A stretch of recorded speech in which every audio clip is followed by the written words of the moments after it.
Jung's most dangerous discovery wasn't about mental illness.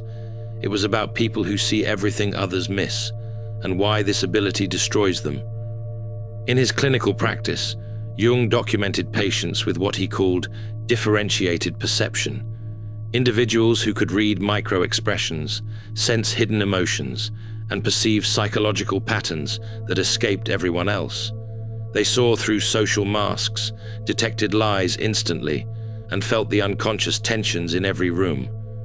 Jung called this discovery dangerous because these people consistently ended up isolated, exhausted, and unable to maintain normal relationships. Not because they were unstable, but because seeing everything came with a psychological cost no one understood. Today, I'll show you Jung's most dangerous discovery about people who see everything, and why he believed this rare ability either destroys you or transforms you into something extraordinary. The case that revealed Jung's most dangerous discovery began with a patient he described in his private notes, a highly introverted intuitive type who came to him in 1913 during Jung's own psychological crisis following his break with Freud.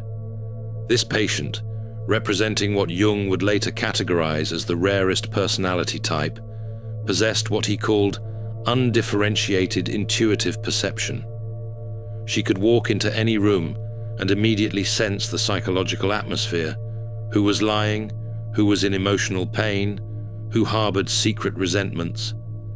Jung wrote, "The patient displays an extraordinary capacity for perceiving unconscious contents in others, but this faculty appears to cause her considerable distress rather than advantage."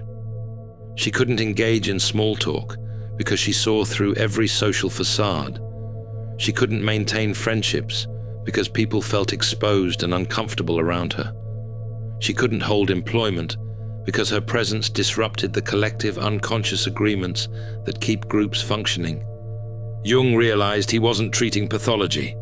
He was observing what happens when the unconscious becomes too conscious, when perception becomes too differentiated for social survival. He documented her describing people with startling accuracy. She speaks of others as if she has access to their private thoughts and hidden motivations. When I verify her observations through careful questioning, they prove remarkably accurate. This wasn't psychosis or delusion. This was consciousness so advanced it had become socially dangerous. But Jung discovered something even more disturbing. Because this patient's extraordinary perception seemed impossible to explain, therefore Jung began investigating what he would later term participation mystique, the psychological phenomenon where individuals with highly differentiated intuition become overwhelmed by unconscious contents from others. Jung wrote in his Red Book period notes, "There are those among us whose psychic apparatus is so finely tuned that they absorb not merely conscious communications, but the entire unconscious atmosphere of their environment." Modern research by Dr. Elaine Aron on highly sensitive persons validates Jung's early observations. Her research shows that roughly 20% of people have heightened sensory and emotional sensitivity. But Jung identified something more specific within his psychological typology, the introverted intuitive type, comprising roughly 1% of the population, who don't just feel deeply, but perceive unconscious patterns with startling clarity. Jung observed that these individuals have what he called differentiated intuitive function. Their brains process not just obvious social cues, but unconscious emotional states, repressed content, and psychological patterns that others cannot detect. They see the depression behind forced smiles. They sense the desperation beneath confident presentations. They feel the collective shadow that groups unconsciously agree to ignore. Jung wrote, "The danger lies not in the perception itself, but in the psychic isolation it creates. When one sees clearly what others cannot or will not see, one becomes a mirror that society cannot bear to look into." This creates what Jung called the problem of the superior function, when your greatest strength becomes your greatest burden because it separates you from collective unconscious participation. But Jung discovered the real danger wasn't the perception itself. Because people with highly differentiated perception see others' unconscious contents clearly, therefore they become targets for what Jung extensively documented as shadow projection, where people unconsciously attack them for reflecting what they refuse to acknowledge in themselves. Jung wrote in Psychology of the Unconscious, "Nothing has a stronger influence psychologically on their environment, and especially on their children, than the unlived life of the parent." But he discovered this principle extended to all relationships. When someone's shadow is reflected back through another person's clear perception, the unconscious mind has two choices: integrate the shadow or attack the mirror. Jung documented this pattern repeatedly in his clinical work. The person who sees clearly gets blamed for creating the problems they're merely observing. His patients with differentiated intuition experienced this constantly. When they would gently suggest that someone seemed troubled, that person would explode at them for being negative or creating drama. When they'd express concern about obvious problems, they'd be accused of being judgmental or manufacturing issues where none existed. Jung realized this wasn't coincidence, it was psychological defense. In Memories, Dreams, Reflections, he wrote, "Everything that irritates us about others can lead us to an understanding of ourselves. But for most people, it's easier to attack the person reflecting their shadow than to examine what's being reflected." This creates what Jung called the scapegoat phenomenon. Highly perceptive individuals often become the designated problem in every group they enter, not because they cause problems, but because they reveal problems that already exist in the collective unconscious. Jung observed, "The bearer of superior perception becomes the repository for all that the group cannot consciously acknowledge about itself." This pattern explains why these individuals don't just feel misunderstood, they feel systematically targeted by a force they can't rationally explain. But Jung's most disturbing discovery was still to come, because Jung observed that overwhelming perception manifested differently in different individuals. Therefore, he identified 4 distinct patterns within the introverted intuitive type, each representing a different way of processing unconscious contents from others. Type 1. The feeling intuitive. Jung documented patients who combined introverted intuition with differentiated feeling function. These individuals don't just see what's happening psychologically, they feel it in their own bodies. They absorb others' emotions so completely, they often can't distinguish between their own feelings and those they've unconsciously absorbed. Jung wrote, "The feeling intuitive lives in a state of perpetual emotional contagion, experiencing the unlived emotions of everyone in their environment." Type 2. The thinking intuitive. These individuals see psychological patterns and predict behavioral outcomes with startling accuracy. Jung observed they could forecast relationship failures, career disasters, and personal breakdowns months before they occurred, not through logical analysis, but through unconscious pattern recognition. Jung noted, "They possess an uncanny ability to perceive the logical conclusions of unconscious processes that others cannot yet see." Type 3. The sensation intuitive. Jung documented patients who could sense the physical manifestations of psychological states in others, detecting illness before symptoms appeared, sensing fatigue before it was acknowledged, or feeling the bodily tension that indicated emotional distress. Jung wrote, "These individuals serve as early warning systems for psychological and physical dis-ease in their environment." Type 4. The pure intuitive. The rarest type Jung encountered combined introverted intuition with what he called undifferentiated auxiliary function. They saw everything, but had difficulty organizing or expressing their perceptions coherently. Jung observed, "They live in a state of perpetual overwhelm, receiving vast amounts of unconscious information without adequate psychological structure to process it constructively." Understanding your specific pattern is crucial, because each type requires different approaches to what Jung called the integration challenge. But first, You need to understand why Jung considered this discovery so dangerous. Because Jung observed the devastating effects of undifferentiated perception on his patients, therefore he concluded that seeing everything without proper psychological integration posed genuine dangers to both individual and collective well-being. Jung identified 3 specific dangers that made this discovery so threatening. Danger 1. Collective unconscious disruption. Jung wrote, "The individual who perceives too clearly threatens the collective agreements upon which social cohesion depends. When someone sees through the shared illusions that hold groups together, the unspoken agreements to ignore certain truths, they become a destabilizing force."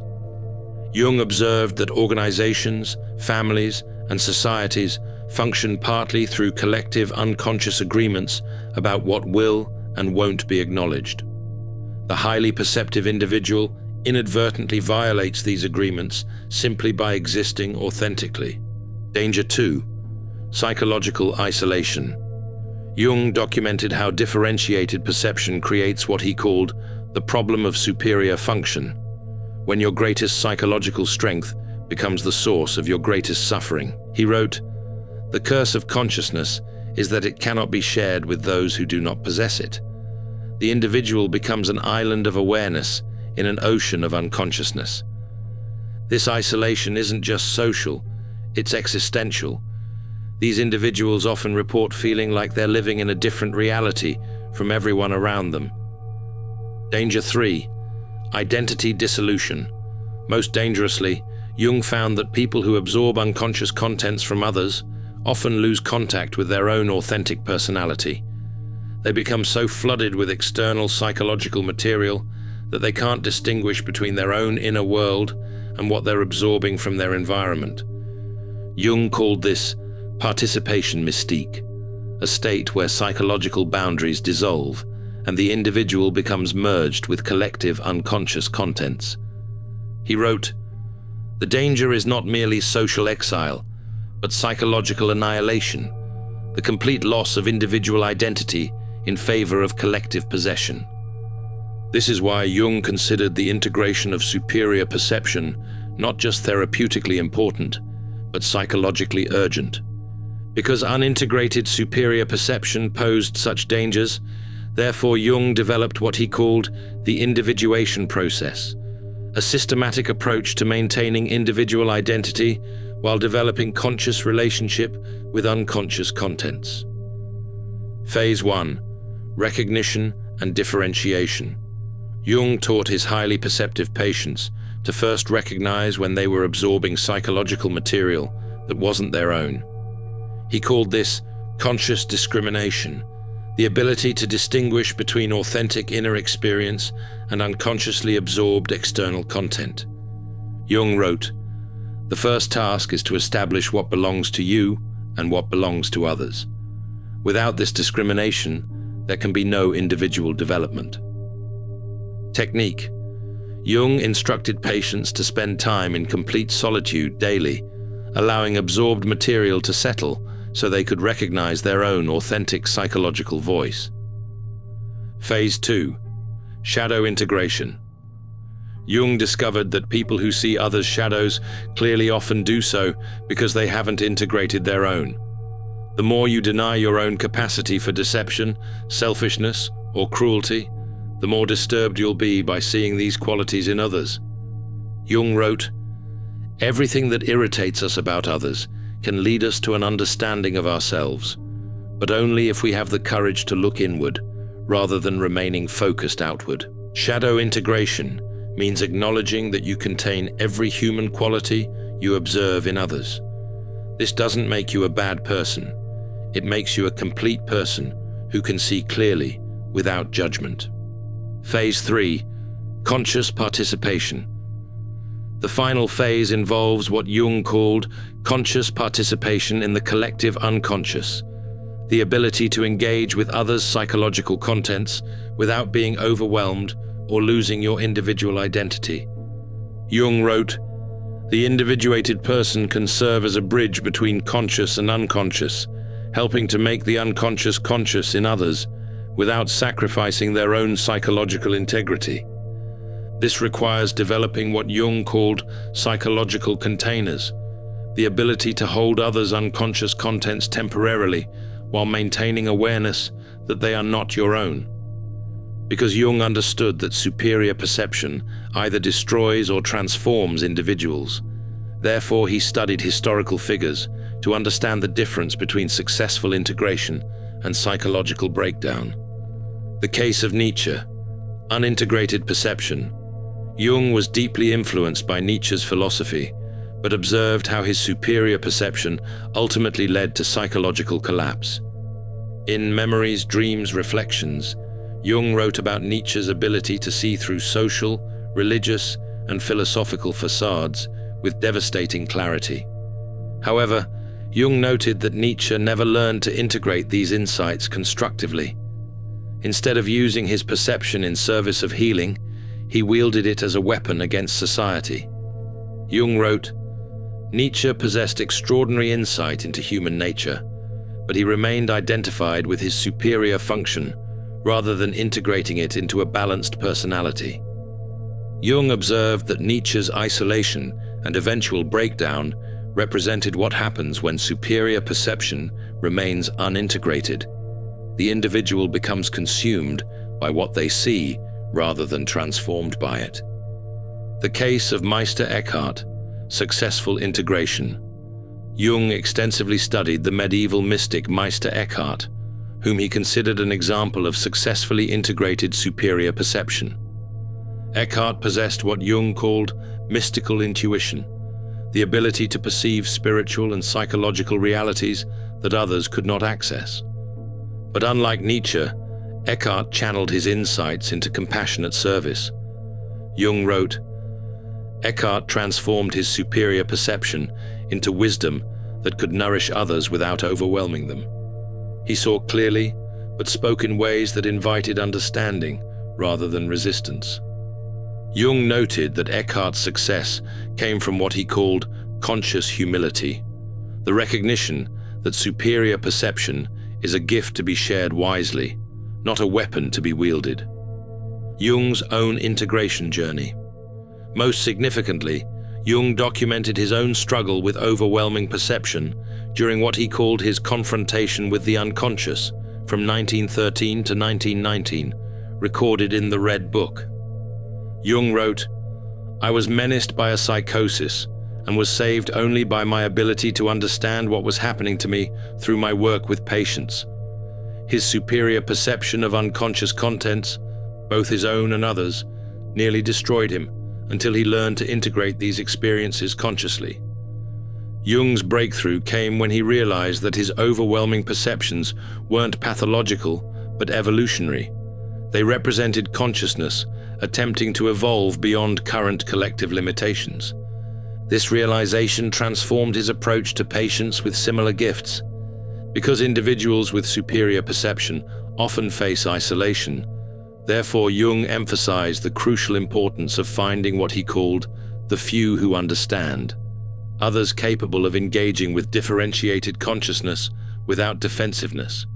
Jung wrote in The Development of Personality, "The privilege of a lifetime is to become who you truly are. But this privilege cannot be realized in isolation. It requires witnessing by those capable of recognizing authenticity." Jung identified 3 essential types of relationships for the highly perceptive individual. Type 1. Fellow individuated persons. Jung wrote, "The individuated person recognizes another individuated person immediately.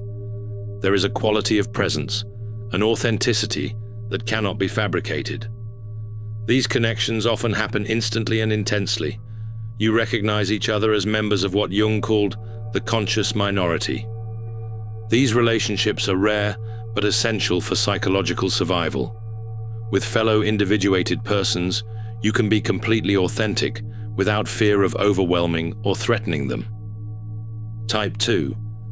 Those engaged in individuation. Jung observed that people actively engaged in their own individuation process, therapy, inner work, spiritual practice, can often handle superior perception without defensiveness.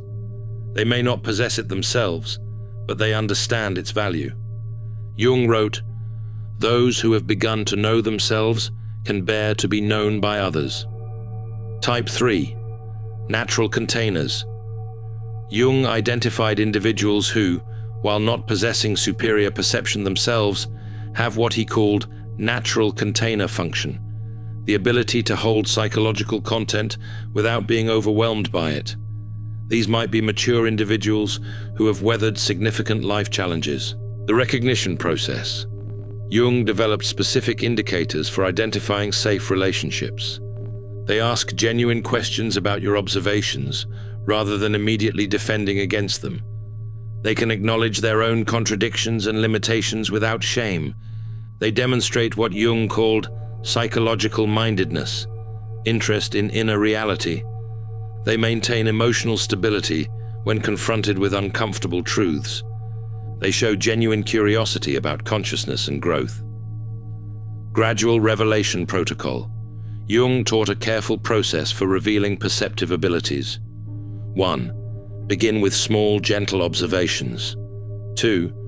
Notice their response pattern to feedback. 3. Assess whether they become defensive or curious. 4.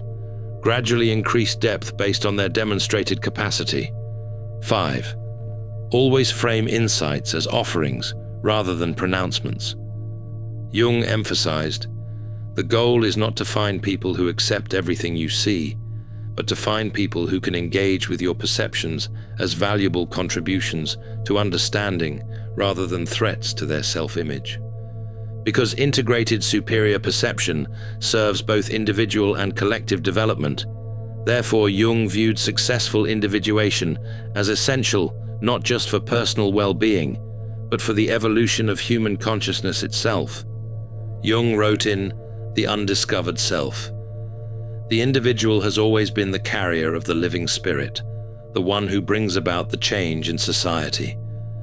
He believed that individuals who successfully integrate superior perception become what he called culture carriers, people who help consciousness evolve. The 4 stages of transformation. Stage 1. Recognition without overwhelm. The first transformation occurs when you learn to acknowledge your perceptive abilities without being crushed by them. Jung called this conscious acceptance of the superior function. Jung wrote, "The beginning of wisdom is the recognition of what one actually is, not what one wishes to be or fears to be." Stage 2. Integration without isolation. The second stage involves learning to use your perception constructively while maintaining meaningful relationships. Jung called this social individuation, becoming authentically yourself while remaining connected to others. Jung observed, the individuated person does not withdraw from the world, but engages with it more consciously. Stage 3.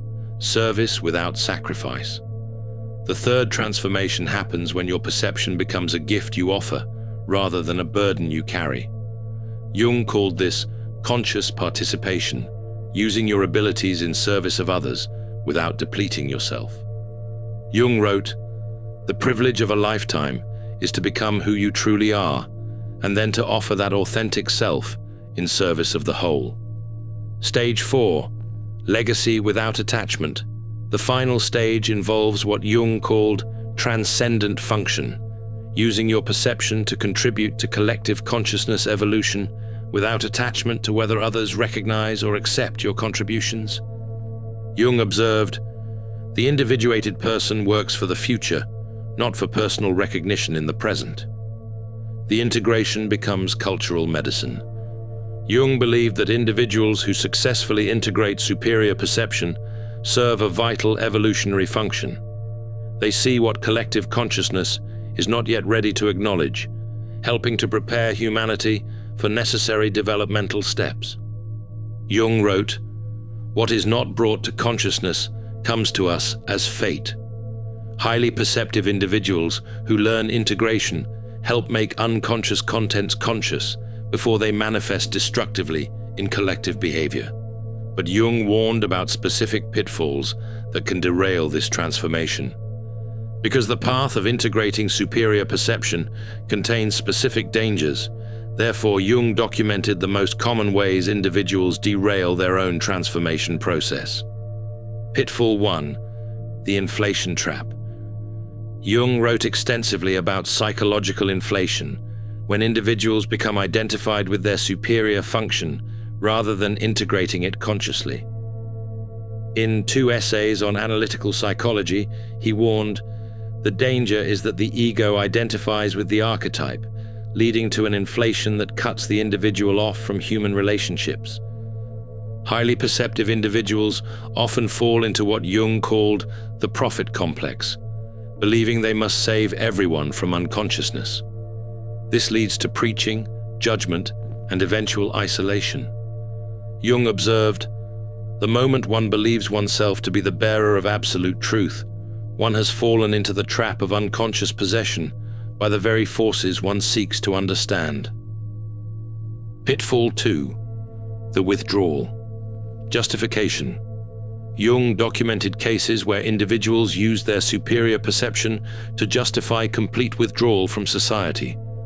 They convinced themselves that others were too unconscious to be worth engaging, which Jung recognized as spiritual superiority masquerading as wisdom.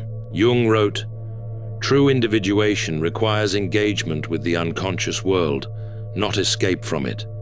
The hermit who withdraws from life has not transcended it, but has been defeated by it." Pitfall 3. The helpers high. Jung observed that some highly perceptive individuals become addicted to being needed. They define themselves entirely through their ability to see and help others, losing contact with their own inner development. Jung warned, "When perception becomes identity, the person disappears behind the function. This is not individuation, but its opposite, the sacrifice of personality to role." Pitfall 4. The overwhelm return.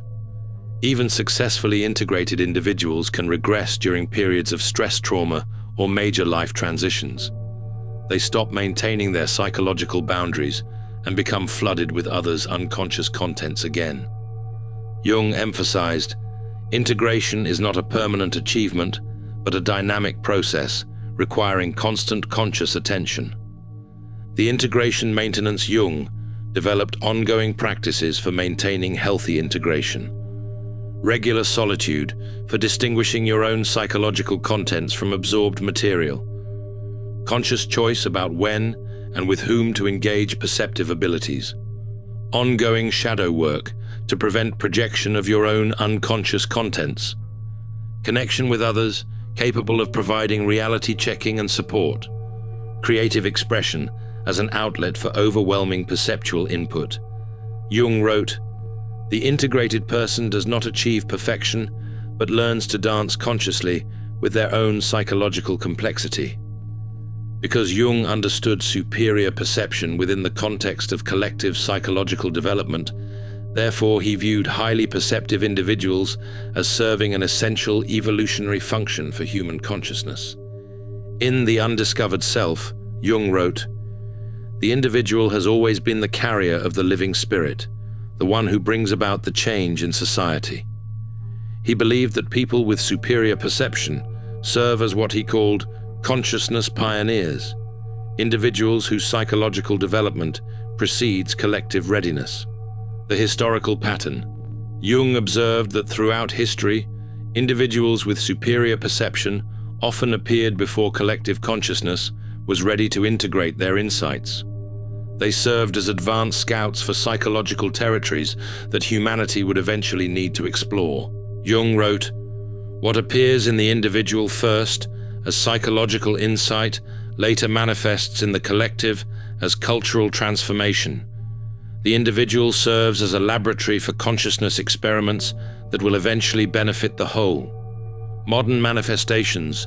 Jung believed that in the modern era, highly perceptive individuals might be sensing psychological patterns that explain collective behavior, environmental and social unsustainability before it becomes obvious, spiritual possibilities beyond current religious frameworks, technological implications that others haven't considered, collective shadow contents that need conscious integration. Jung's insight: the sensitive individual feels the collective problems first and most intensely. Their personal symptoms often reflect what the entire culture needs to address. The service without martyrdom. Jung's crucial insight was that superior perception serves evolution best when it's integrated consciously rather than suffered unconsciously. The goal isn't to be a martyr to consciousness, but to be a bridge between what is and what's becoming. Jung wrote, "The individuated person serves the collective not by sacrificing their individuality, but by developing it so completely that it becomes a gift to the whole." The ultimate integration. At the highest level of development, Jung observed, individuals with superior perception hold their abilities lightly, seeing clearly without attachment to others, accepting what they see, perceiving deeply without compulsion to fix everything they observe. Jung called this the transcendent function, the ability to serve consciousness evolution naturally, without forcing or preaching, simply by embodying more conscious ways of being. Remember Jung's patient from 1913, the introverted intuitive who came to him during his own psychological crisis? After 3 years of working with Jung's individuation process, her life transformed completely. She learned to distinguish between her own psychological contents and what she absorbed from others. She found work as a counselor where her differentiated perception helped troubled individuals. She built relationships with people who valued her insights rather than fearing them. Most importantly, she stopped experiencing her superior perception as a curse and began understanding it as what Jung called a gift requiring conscious development. Jung wrote about her transformation. The patient learned not to see less, but to see more wisely, not to perceive less deeply, but to engage more consciously with what she perceived. Her gift remained intact, but her relationship to it became integrated rather than overwhelming. This represents Jung's most dangerous discovery, that some individuals are born with consciousness that exceeds collective readiness, and this advanced perception will either destroy them through isolation and overwhelm, or transform them into exactly what humanity needs for its psychological evolution. Your superior perception isn't a malfunction in your psychological makeup. It's an advanced feature of consciousness development. You're not broken because you see everything others miss. You're psychologically ahead of your time. The question isn't whether you should suppress your perception to fit in with collective unconsciousness. The question is whether you'll develop the individuation skills necessary to integrate your perception consciously. Jung's individuation method offers a path from dangerous isolation to conscious service, from overwhelming perception to integrated wisdom, from psychological curse to evolutionary contribution. You were born to see everything, not to suffer in silence, but to serve consciousness evolution. The world needs your insights, but it needs them delivered with the integration, wisdom, and strategic awareness that transform dangerous perception into cultural medicine. Your gift is not your burden. Your unconscious relationship to your gift is your burden. Learn to integrate it consciously, and you become exactly what Jung believed highly perceptive individuals were meant to be. Consciousness pioneers, preparing humanity for psychological development that is inevitable but not yet obvious. Jung's most dangerous discovery wasn't that some people see everything. It's that most people who see everything never learn to use what they see wisely. The danger isn't in the perception itself, but in failing to develop conscious relationship with extraordinary abilities. You are not too much for this world. You are exactly what consciousness evolution requires, once you learn to wield your perception as consciously as Jung learned to wield his. The danger of seeing everything isn't that you see too much. It's that you might never learn to see with the integration and wisdom your gifts demand. If you recognize yourself in Jung's description of the highly perceptive individual, you're part of a rare psychological type that Jung believed essential for consciousness evolution. Share in the comments which type of differentiated perceiver you are. Your individuation journey connects with others walking the same path. Subscribe for more insights into Jung's discoveries about psychological development that transcends collective unconscious limitations. If you're ready to explore more of Jung's insights about psychological types that don't fit conventional patterns, check out my video on 7 dangerous Carl Jung psychology places that destroy your mind, where I reveal the psychological environments that are particularly toxic for highly sensitive and perceptive individuals, and Jung's strategies for protecting your consciousness while engaging with an unconscious world. Thank you for watching. See you in the next dimension.